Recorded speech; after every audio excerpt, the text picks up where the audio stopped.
Qyteti ku liria thithet si ajri. Il y a une dérive actuelle qui me révolte et qui me dégoûte. Il y a une façon de massacrer le politique aussi, qui depuis quelques années. A kam tonë zritin si diamanti, shiri sa pision. Dëmtari i spirin tim atje. Një film me metrazh të shkurt, sikur është ai, I ka kushtuar tepër se $100,000. Since we started, the number of followers have been increasing from 1 to 67,000 we have today. We seem to be the only organization that's really connecting with the youth. It's a way of life in a way. It's who we are.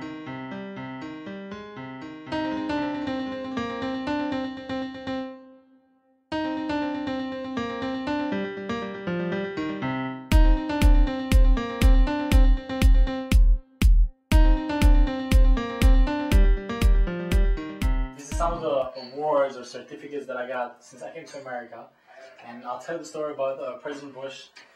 Throughout college, I was very active with the college Republicans. I founded the Republican Club at John Jay College. So, George Bush being returned. So one day, George Bush decided to make a college Republican night. The greeting card that we got from George Bush and Klara Buda, personalized pictures that he autographed to each and every one of us. We also got a full picture with the vice president and his wife, the president and the first lady. This is my high school diploma. This is my elementary diploma. Yes, this is for the Republican Club.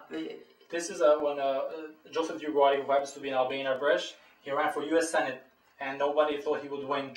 So this was at the Republican convention in New York State, and I actually have it signed from him over here. The night of the primary, no one thought he was going to win, and he won, and he autographed his sign for me. So, okay, this, when I was in college, I had started the John Jay College Republican Club, and we were the only club that brought back the New York State Convention. This is over here, New York College Republican Convention. It was the first time in 5 years that a club was able to host that. This is my my athletic life. So this was when I won the on Long Island. I came in third. And these are some of the medals.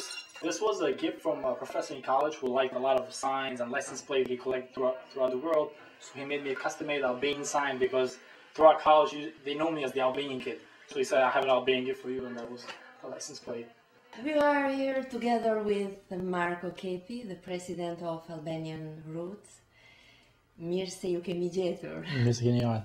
You have 67,000 followers. How you connected with all those people? Well, really, Albanian Roots, when we first started, was a youth organization through college students, and we didn't have the money to reach out to media such as newspapers, TV medias. So we used what was there for free, which was social media. So we started with Facebook. So since we started, the number of followers have been increasing from 1 to 67,000 that we have today. And that's mainly through, people like the events that we do, things that we do. So the more we post things, the more people get engaged and the more following we get throughout social media. The Albanian Roots is the biggest young organization in New York City. We would like to believe that. We think it is. And through our last events, we seem to be the only organization that's really connecting with the youth. So we're very proud of that. Back when I was a freshman in college, because when I lived in the United States, everywhere I lived, there was no Albanians. So when I started college, there was Albanians all over the school. So the Italians, the Irish, the Puerto Ricans, everyone had their own parade, which was the Puerto Rican parade, the Irish parade, the Italian parade. They had a day that they can be from where they came from in America, so they can show their pride. So we didn't have such a thing. But we heard of a parade called the Immigrant parade, which was for every country that either didn't have the budget or the population to have their own parade in the city. So we decided to join that parade, and that's when I met a friend of mine, Irvin Toro, and we participated, with Albania in the parade. So that's when the idea of Albanian Roots started, because we needed an organization. So in the future, we can have our own parade, but in order to have that, we had to be legally formed as an organization. So we started to think how to create an organization and how this organization should be, the name, the logo, stuff like that. So that's where Albanian Roots idea came about. What is the most important activity of your organization during the year? The parade is every third Saturday of every June, and we like to think that the parade is our most important event. One of the reasons is because that's where the idea of Albanian Roots came about, through the parade. So we were kind of created because of the parade. And we also we give a lot of attention to the parade because it's the only event in the United States or maybe in the world where all Albanians get together from all backgrounds, whether they're from Macedonia, from Montenegro. It doesn't matter which part of the land they come from. They all get together as Albanians. They celebrate together. They show the world their pride, their heritage, their culture, what it means to them to be Albanian. So for us, that's our most important event as an organization. You are young, you live in United States and New York City, New York, not too far from Manhattan. Why do you need to see other Albanians? Well, we're so far away from Albania. So you do miss, being in Albania, seeing your relatives, your loved ones. So by being involved here in New York with Albanians, in a way you feel like home away from home. And also it's so great that in America you can actually, you could be an American, but you can actually, still save your identity, still, be proud of your identity, of your culture. And the government here will not go against you for, being who you want to be. If you're Albanian, you want to be Albanian, you can be Albanian. The government doesn't stop you. So by us connecting with Albanians over here, we see that we're also, in a way giving back to our country back home because we're always doing something for the benefit of Albania, whether it's to promote cultures, to promote tourism, to bring a better image of Albania to the world. So even when Americans see us as Albanians hanging out together, doing things together, they really like when they see us united, and they're proud. They say, "How could you guys stay so united?" So we take very big pride in that. In a way, I feel like it represents not just me personally, but to all Albanians. Preserving your Albanian roots. It's respecting those that gave so much for us. To not lose our identity as a country, not lose our cultures, not lose the fact of being Albanian. So by us, keeping these Albanian roots strong, where it's kind of like all the bloodshed, the wars that all our forefathers went through, to protect and to save the Albanian identity. In a way, we're like carrying that on and respecting them. And it's also it's a way of life. In a way, it's who we are. So it's not forgetting who we are. It's being who we are. Even in America. How do you water down those roots? Okay, how we water down those roots? The way we water down those roots is by having positive events throughout Albanian Roots, whether it's charity events, whether it's cultural events, whether it's art shows, whether it's fundraisers for a certain cause or whatever. That's how we keep Albanian Roots alive. That's how we keep the roots from growing, interacting more people, getting more people attracted to Albanian Roots by continuously having events, and not just doing a dinner every now and then, but doing different events. Like one time we had an event that had nothing really to do with the Albanian culture or patriotism and whatnot. So we decided to join the breast cancer walk, which was in Central Park. We gathered about 60 Albanians that day. We had custom-made shirts, Albanian roots and whatnot. We raised in 2 weeks over $4,000. So even the American press and the American media, when they saw that, they said, "Oh, look, Albanians are actually integrated in the American way of life." So it's not just being Albanian, but it's also, being integrated in the country that we live in. What exactly makes you Albanian?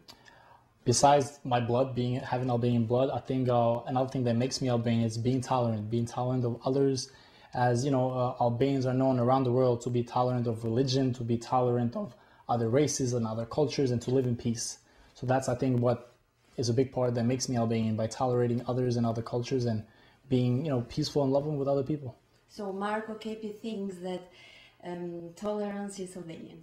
Yes, as a country, we take big pride. And we have a great example for that. We have Mother Teresa, who is known around the world for all her humanitarian work and for being tolerant against others and for, spreading peace around the world. So I think that's like an Albanian identity, by being, tolerant.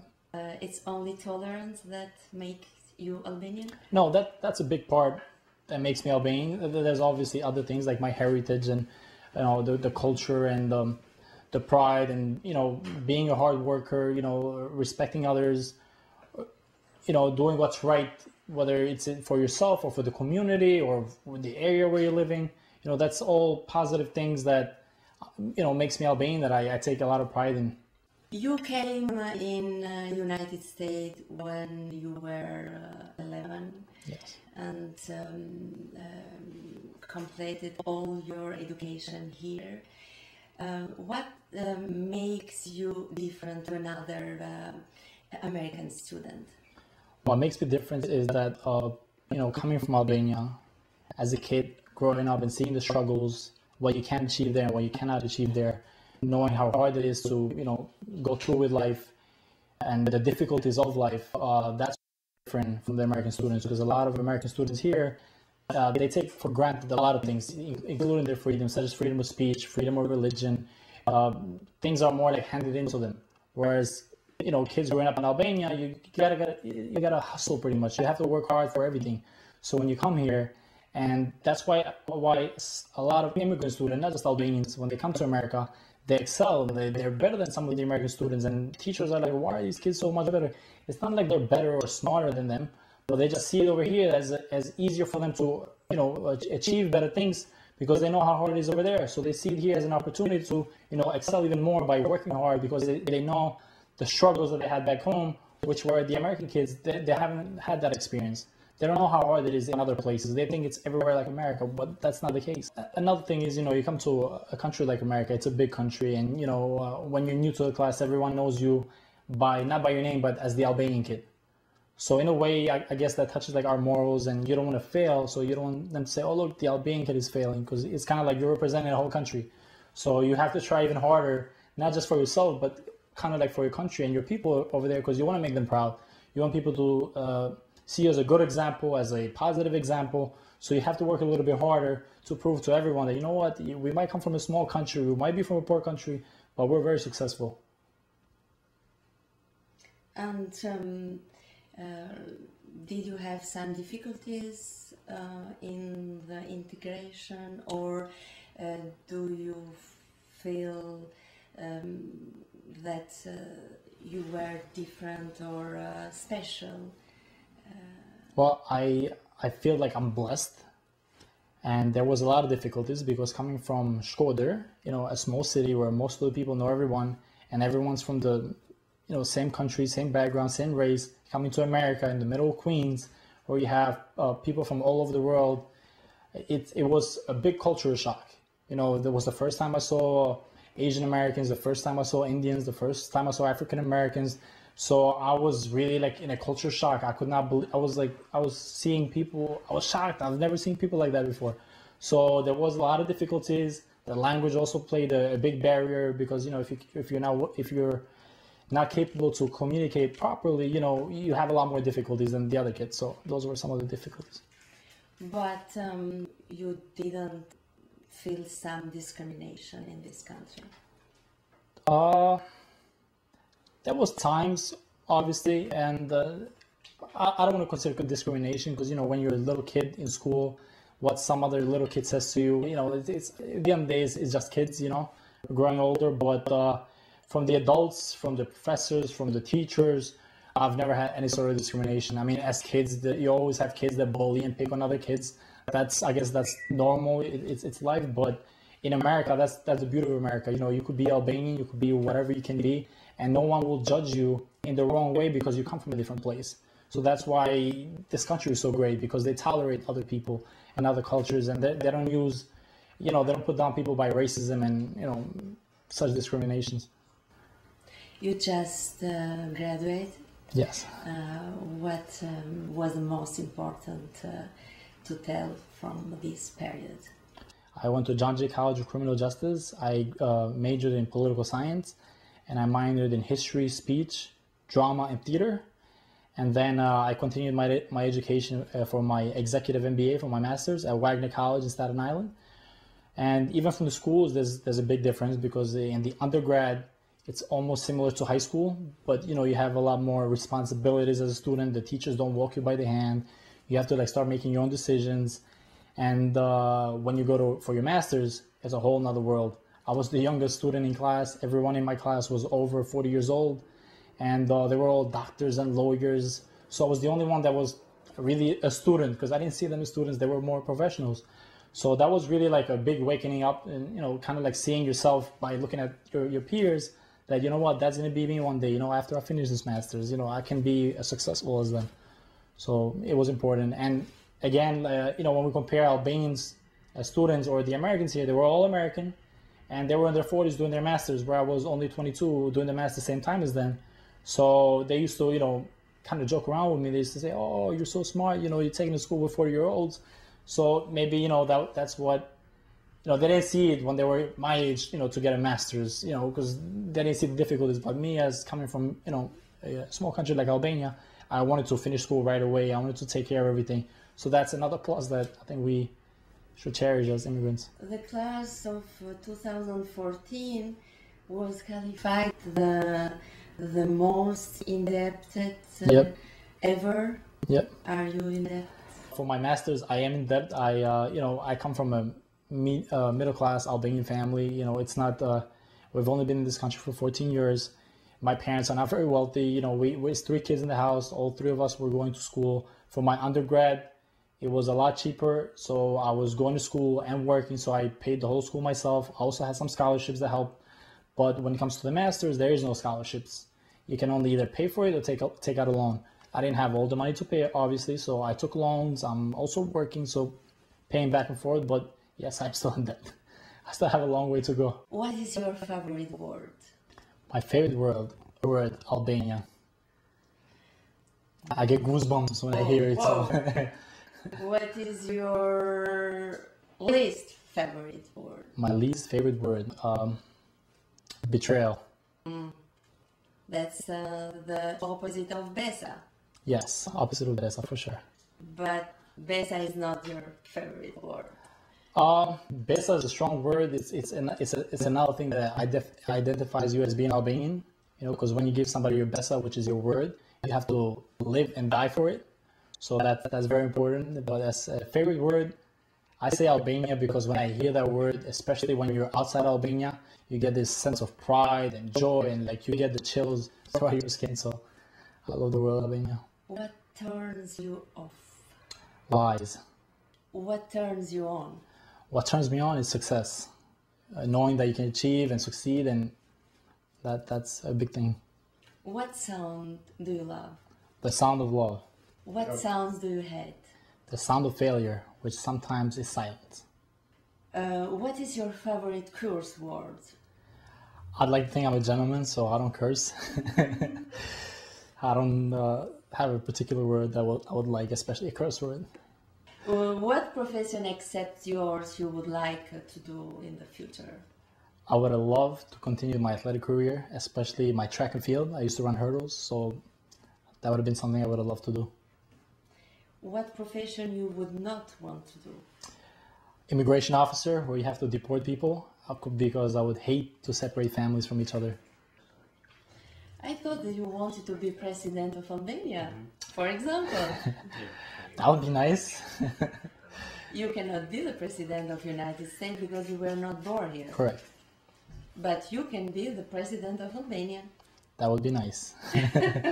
What are you afraid of? Afraid of not giving 100%, afraid of failure. I would hate to wake up the next day and, think that I could have done more. Let's say a figure of woman or man that you will choose to illustrate the dollar or the leg. Well, money, I see money as a good thing, even though, money does a lot of bad things. I see money as a good thing. Money can do a lot of good things in people's lives. So the figure that I would choose to be on the money or on the dollar would be Mother Teresa, because she was a sign of love. She was a sign of humanity, helping others, making other people's lives better. So that's what I would like to have on the money. Let's do a petition to put Mother Teresa in $10. I'll be ready for it. If you can write again your path, what you would change?